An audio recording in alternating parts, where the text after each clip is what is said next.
Stocks our strategists feel are poised to deliver positive returns are featured now in their top stock picks of the week. We're going to hear about a couple of more intriguing companies that are top stock picks this week from Shiraz Mian and Kevin Cook. They each have some interesting companies here. Shiraz, we'll start with you. You have a bank, Sure. Comerica. Yeah. I've liked banks for a while, and Comerica is in our focus list portfolio. It's a Dallas, Texas-based, about $12 billion market cap lender, primarily in Texas, Florida, California, Michigan, in those regions. And I like this company for its leverage to the local economies and how it's supposed to do.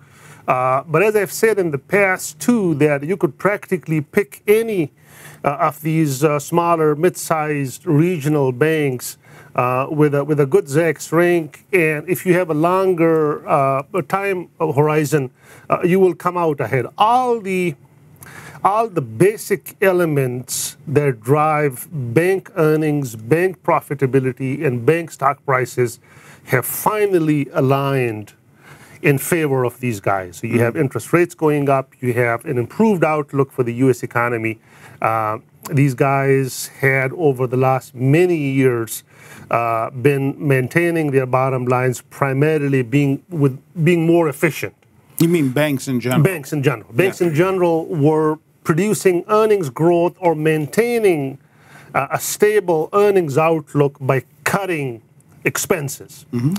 The revenues that these guys earn are a function of the difference between the rate at which they lend and the rate at which they borrow. And that's called the net interest margin.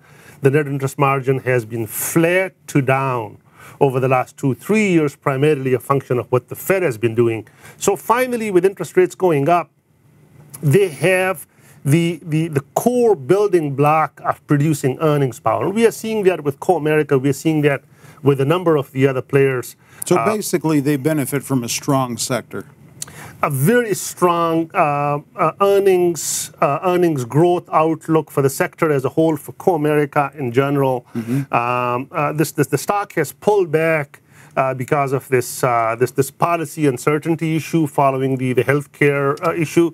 The stock had gone up to like 75 on March 1st. It's down to about 66, 67 now.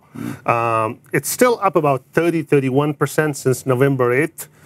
Roughly double what the Zacks finance sector has done, but it's down about 8-9% since March 1st. So a stock whose earnings outlook has improved since March 1st is selling at a discount. So if you are a longer term investor, this is an excellent stock to play the improved outlook for banks in general, regional banks in particular. Okay. Kevin, you've got a company here who you've probably heard of. Suffice to say, knows its alphabet. Exactly. That's right. Okay. Alphabet, yeah. You know, if you're going to stay on top of the trends in business and the economy, the three companies I recommend you know the most about are Google, Amazon, and Facebook. Just because they are continue to be at the cutting edge. You know, there's been doubters all along. I was a doubter myself of Facebook 3 years ago, and now I'm a convert because the revenue model is real. What they're doing. Amazon, $136 billion in top line last year. That was 27% growth. They're probably going to do the same thing this year. Sure. So what about Google? Google's, in the same boat, and these guys are all, competing in the same kind of areas in the digital economy. Google and Facebook with advertising, especially together, Google and Facebook are going to do over $100 billion in digital advertising this year. Wow. So, and Google is the obviously the heavy player there. They invented AdWords, Google Display Networks, now YouTube. They're probably going to do over $75 billion in revenues. A little bit of controversy though last week where major brand advertisers have pulled ads from YouTube over some safety issues about the protection of their brand and how people could comment and that sort of thing. So they're still doing organic search. But when there's a possibility of somebody harming their brand, so that's something that's going to impact Google. And Google OOGL, the stock symbol, is a Zacks Rank 2 right now. That could change as if these revenue estimates come down, because this could impact their sales about 1%.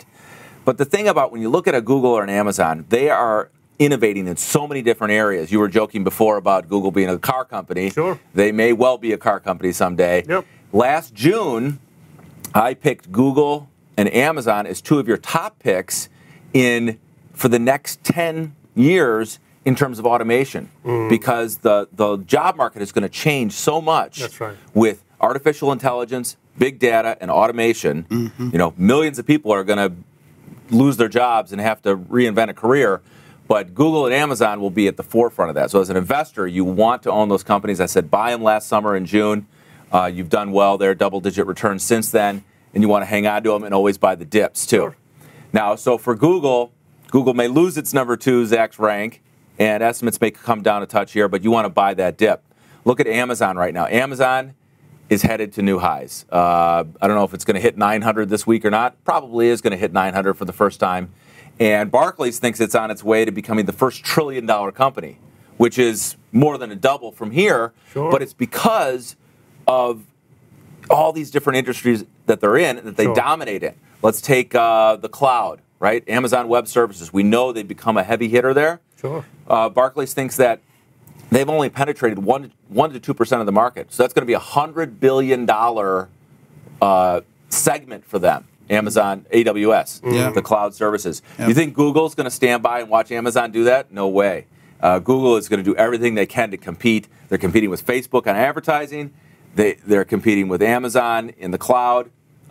Obviously, we're going to see who has the first autonomous car on the block. Right. It'll be probably Google, but you know, Amazon's getting ready to go to space too. So I mean, these companies, the management has proven that they can go into a new area and innovate. And the way that Google stays on top of innovation is called Google Ventures. It's now called GV for short, because you know they changed the headline name of the company Alphabet. So now they call Google Ventures GV. When I last looked at GV last summer, they owned over 300 companies in their portfolio, and these are companies that they eventually may bring public. An Uber, you know, something like that. And so they've got their tentacles, so to speak, in every area of innovation, whether it's software, medicine. Google owns several medical companies, biotech companies. Important to note, all while maintaining their strength in the search market. Exactly, yeah. And advertising. You know, Facebook is a fast competitor. Facebook did, you know, 55% growth in ad revenue next year, and they may match Google someday, but Google is still the heavy hitter when it comes to online advertising. So this is the reason that you want to study these companies, Google, Amazon, and Facebook, and then be buyers of them on the dips. All right.